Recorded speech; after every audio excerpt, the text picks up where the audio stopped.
Okay, let's go ahead and start. So today we're going to cover chapter 3.1 and measures of central tendency, and we're going to also do 3.2 measures of variations. Now don't forget the Excel Lab 1 is due. Technically it was due last Thursday. So, but you can turn in late for full credit until this Thursday. Right? But really kind of think of it as being due right now. Right? So make sure you work on that, get that in right away. Excel Lab 2 is due this coming up Thursday. Again, you can turn in late for full credit by next Thursday. But the official due date is this Thursday, so make sure you get on that and work on that. Friday you have your first, so no Connect Maths due for the next couple of days, but you'll have your first one due on Friday. 3.1, that's pretty straightforward stuff. And then Sunday you have 3.2 due, and then Tuesday you have 3.33, 3.4 due. So they're coming up quickly. Friday, Sunday, Tuesday. I usually don't do one on Fridays, but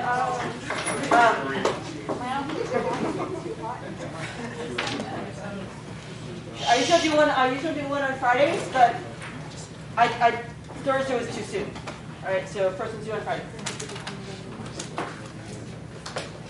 Okay.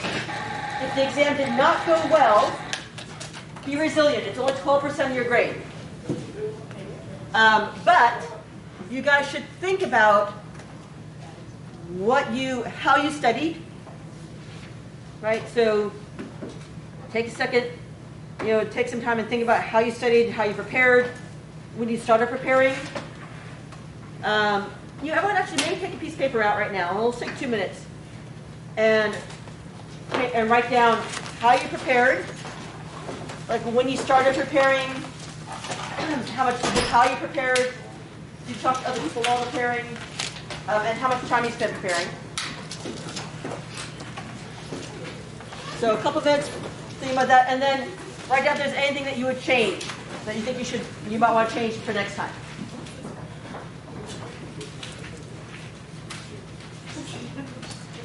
So if you're home, pause this, and then come back in a couple minutes after you've written some stuff down. So one thing that one of my students who was very successful last semester did was she said that she started preparing kind of all the time after every lecture. She'd go through her notes, write down comments, or try to find connections between different concepts and things like that. Who's ever heard, they call it the curve of forgetting?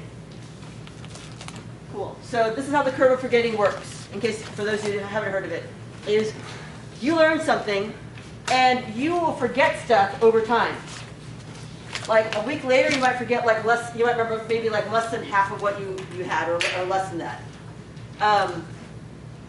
And by the end of the month, when it comes time to take the exam again, you have to relearn everything from the beginning. But if you just one day later you spend maybe 15 minutes reviewing what we did in class, then all of a sudden, boom, you remember it quickly, and you're back up and you totally remember it. Then you remember it better, and a week later, you've drifted down, but not as much as before. And you spend just 5 minutes reviewing it a week later, like maybe before you do your homework or something like that. Then boom, again, you're on it and you totally get it again. And then a month later, when it comes time to get ready for the exam, you can spend maybe 3 minutes reviewing the concept, and again, you totally get it again. If you instead wait and don't spend any time reviewing it, then all of a sudden, at the end of the month, when you go review for the exam, you have to relearn it all over from scratch. It'll take you 45 minutes to really get to understand that, and you don't really even know it as well. So the curve of forgetting means that if you spend just a little bit of time, a few times, re-upping your memory of it and reviewing it, then you learn it better, and it's less total time than if you waited to the end before the exam to try to cram it. So what one person suggested, what a friend of mine suggested to his students is, just the next day, while you're eating dinner or lunch, just flip through your notes and review stuff, because you got to eat lunch anyways. Just go through your notes and look through stuff and try to remind yourself of how to do stuff while you're eating, right? And that's, it doesn't really take away from your time or your day, and then, and you're kind of good to go. All right. So that is my first suggestion. There are some smart shops this week. The first one we missed already because that already happened. But this one here, the Tech Help, that one's on Wednesday at 2 o'clock. So if you have Excel Lab questions, hopefully really you shouldn't have any, because the first 2 labs, I give you videos that literally walks you through every step. Right? So if you watch the videos and kind of follow along, you should be in pretty darn good shape. But if you do have some questions, like maybe you're having trouble with your particular Excel or something like that, you can talk to me before class, right? Because I'm always here from 4:15 to 5 o'clock, so feel free to come in and ask me questions before class. Or you can sign into this Statistics Tech Help, and Professor Badal, who teaches statistics also, he will be there for an hour on Wednesday on Zoom, and you can ask him questions about stuff. You can also ask him about the TI calculator if you have questions about that as well.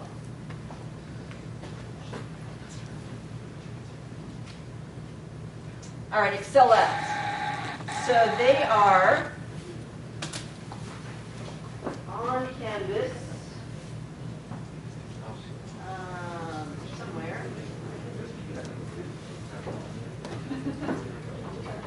So you guys all know where they are, right here. You go to Canvas. So the first one's was due last Thursday. Next one's due this Thursday. And then the links here are for the Alberto, the links here are right in here, right on these pages. And then don't forget lab 4, there's an interesting spot. Skip part 3 and also the last question. Still do parts 1 and 2, and still do the questions in part 4. The questions, I want you guys, you have to answer the questions for labs 1, 2, and for all the labs. So just at the bottom, after you do your work, then below that, just type in the answers to the questions on one of the pages. Just put like 1 and then type the answer to that one. Next 2 and then type the answer to that one. So then it's all in there on this Excel lab that you're saving and uploading into Canvas. Don't forget you are not printing it. So if you look at the description, so here's the description here. When it talks about printing and stuff like that. Like here, you don't have to worry about that. You're not doing that.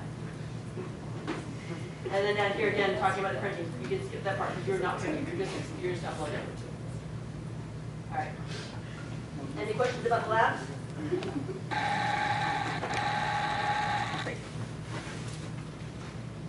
All right, so we're going to start in on chapter 3. 3.1 measures the center. What do we mean by average? When you think of average, sorry, let's see any questions?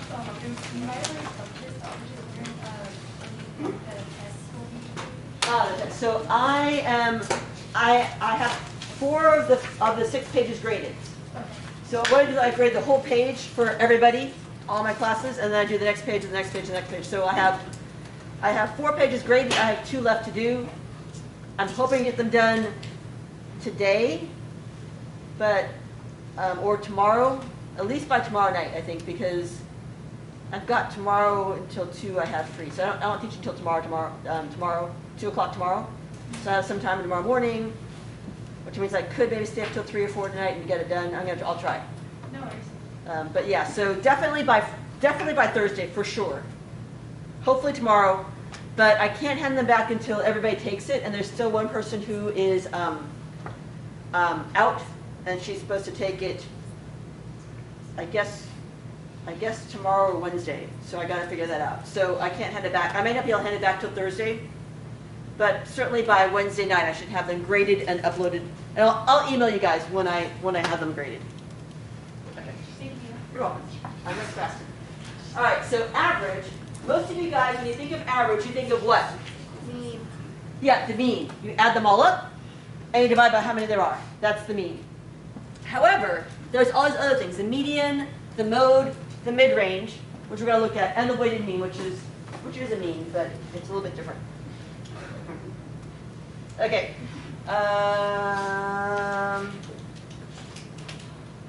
Nathan, go ahead and read for me.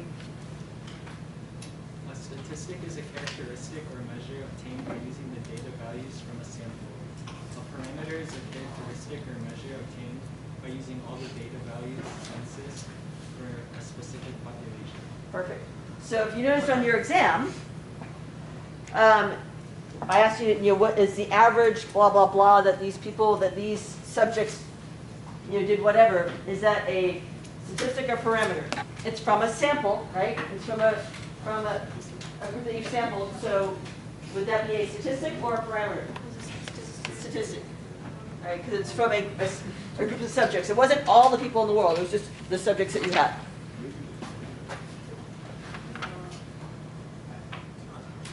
Parameter would be if it was from everybody, out of everybody in the whole world. All right, general rounding rule. Another quick comment. The basic rounding rule. Ryan, thanks for volunteering. Go and read. Measures of central tendency, general rounding rule. The basic rounding rule is that rounding should not be done until the final answer is calculated. Use of parentheses on calculators or use of spreadsheets help to avoid early rounding errors. Find the mean to the nearest 10. All right, so here are some common errors. Is that people, they get on their homework, they say it says round to the nearest 100. So people find their standard deviation or they find their whatever, and they do other calculations, and they're rounding everything to the nearest 100. Then they get an answer, they round that to the nearest 100, and Connect Math says it's wrong. The problem is that as you're going through the problem, don't round to 2 decimal places then. Leave it at 4 or 5 decimal places as you're working through the problems and finding you're squaring this and you're subtracting that. Leave them as 4 or 5 decimal places. And then at the very, very end, when you have your answer, before you input it, then round it. Do you guys see the difference what I'm talking about? Okay, so for example here, it says round to the nearest 10th, right, for your answer? So they add the first 2 numbers, they round to the nearest 10th. They add the next number, they round to the nearest 10th. They add the next one. And then all of a sudden, they get 4.22, they round to 4.2, and it's wrong. It's supposed to be 4.3 because of all this little rounding, they've rounded off all these little bits and pieces and they've lost some of it and it's not the same answer. All right, so make sure that you don't round too early. Here's another problem. If I do this, basically it's this number divided by 5. So people put it in like this, divided by 5, and they get 18 something. Is it ever possible for 18 to be the average of numbers that are 3, 4, and 5? No, the average has to be between the two, right? If I said, oh, the average height of people, this person's 3'2", this person's 5'4", this person's 4'3", these children. And then I said, oh yeah, the average height of these 5 children is 18 feet. Is that reasonable in any world? No. So what's the problem? What happened? Look at it. What happened? Divided 3.0 by 5. Yeah, only the last number is divided by 5. Can you guys see that? So what it does is it added up all these numbers and added this number divided by 5. You want the whole thing to be divided by 5. So whenever you have a numerator and denominator, there are invisible parentheses around your numerator. The easiest way to avoid this problem is whenever you have a numerator and a denominator, find your numerator, write it down with like 3 or 4 or 5 decimals, find your denominator, the thing on the bottom, write it down with 3 or 4 decimals, and then divide them. Right? Find your numerator first, write it down, find your denominator next, write it down, and then divide them at the end. Good? Okay.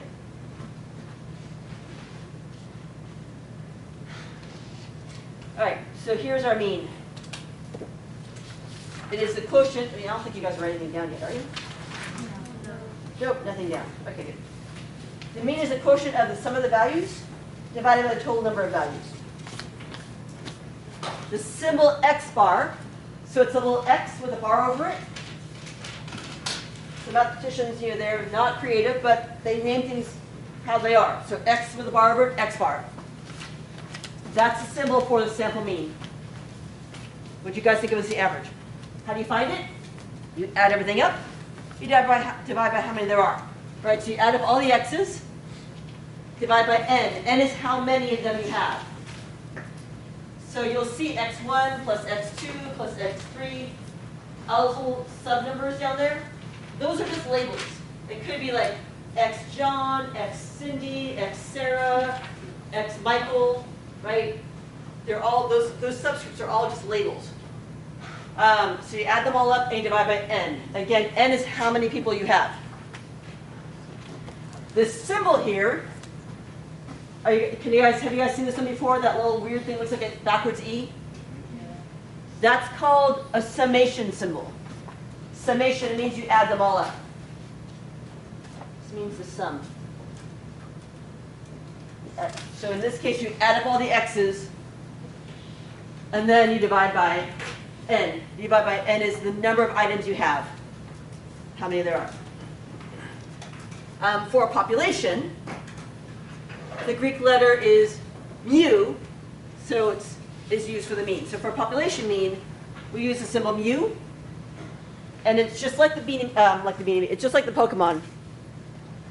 So if you think of like Mew, right, the little pink, the cute pink one, right, Mew.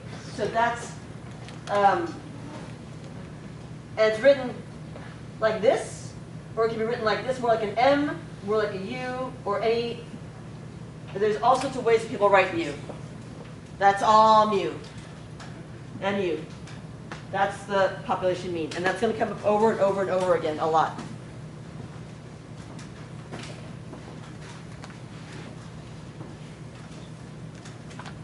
Rounding rule. The mean should round to one more decimal place than occurs in the raw data. So for example, here's a bunch of data. If I average these, say for example, I average them and I got an x bar of 2.46. My data has one decimal place in it. That means that my mean should have one more, should have two decimal places in it. One more than whatever my data was in.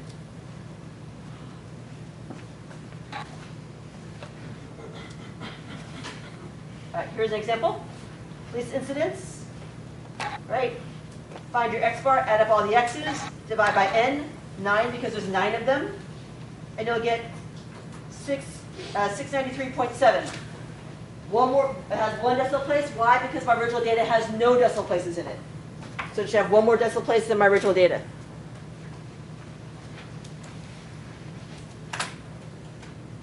All right, do the mean part. Well, problem number 1, find the mean of these numbers. Yeah. So you guys did this. You added them all up. And then you divided by what? 10. Why? There's 10 of them. And what did you guys get? 41.6?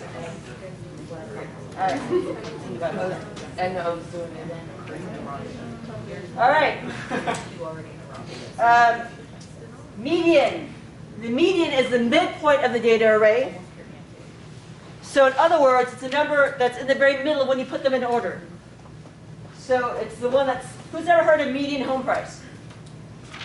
The home price that's in the middle, like half of them half the prices, homes cost more than it, half the homes cost less than it. How do you find it? You put your data perfectly in order. Don't worry about this one. Arrange your data set in order from smallest to largest, and then find the one in the middle. That's your median. If 2 of them are tied for the middle, then you average those 2. So let's look at some samples. Here's one example. First, we take our data, put it in order, in ascending order. And then what I do is I count, okay, over 2, over 2, over 2, over 2, okay, getting closer, over 1, 1 in the middle.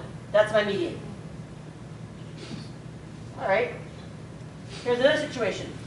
Again, put it in order first, or else your data, or else it makes no sense. It's not which ones happen to be written down in the middle. It's which one is numerically in the middle. So put it in order first.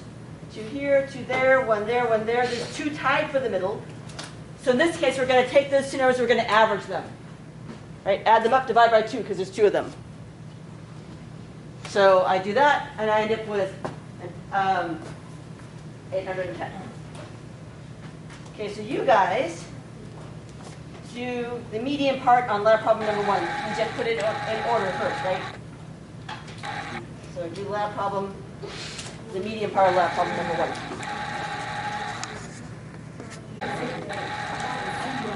All right, so let's take a look. So again, I like to cross them out as I write them, because otherwise I forget, or I miss one.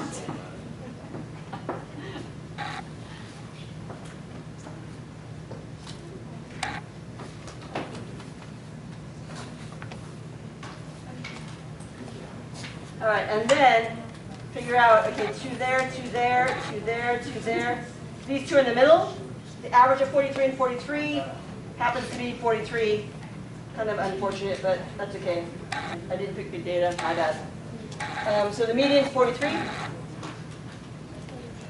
Any questions on that one before we move on? Okay.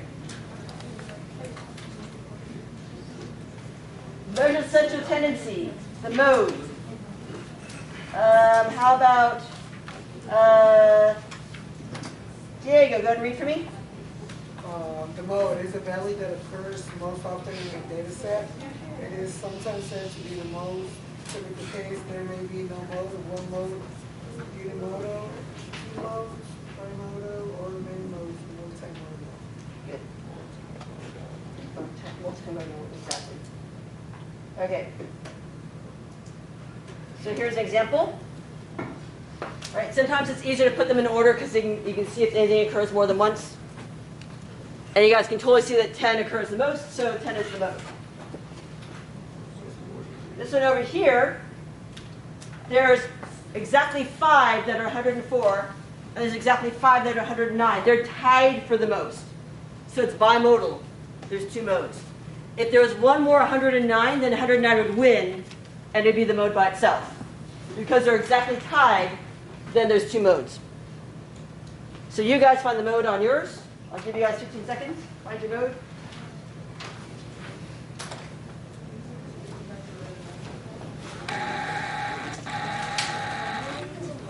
Did you guys find it? What's the mode? 43 occurs. It's the only one that occurs twice. Okay. The last one is the mid-range. So anytime you have the word mid, that means the middle. You're going to take the highest and the lowest, you're going to average them to find the middle. So here, the mid-range is the average of the highest number in the range and the lowest number. So you're going to find the highest number and the lowest number, and you're going to average them. Add them up, divide by 2, because there's 2 of them. Here's an example. So my highest number, my smallest number is 3, my highest is 157. I'm going to average them. Add them up, divide by 2. Mid-range is 80. So you guys find the mid-range of your lab problem number 1.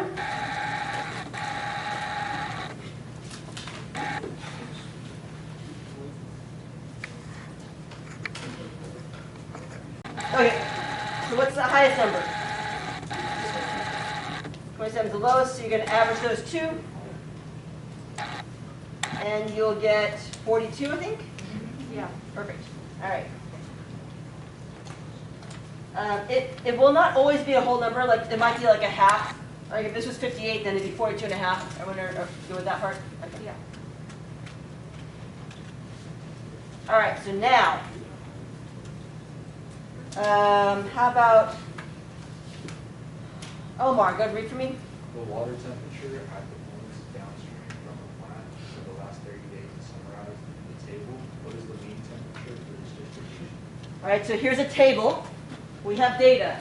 So here, how many days had a temperature of 57 degrees?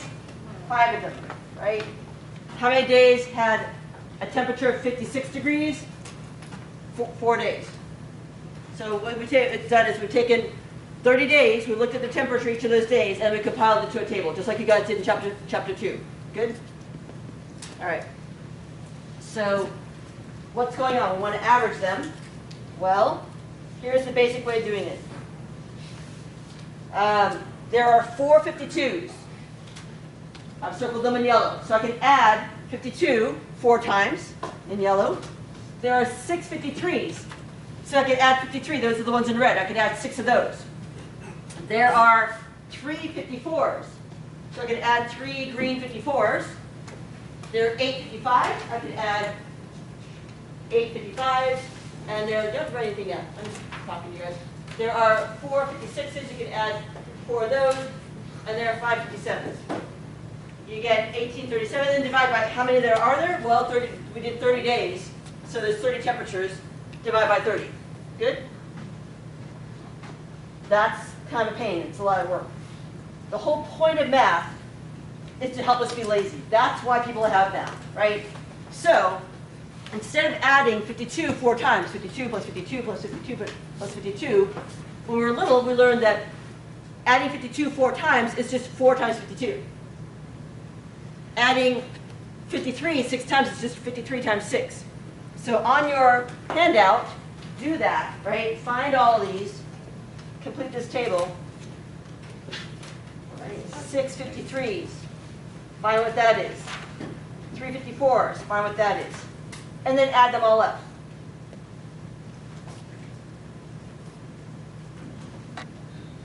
And when you're done with that, find the average.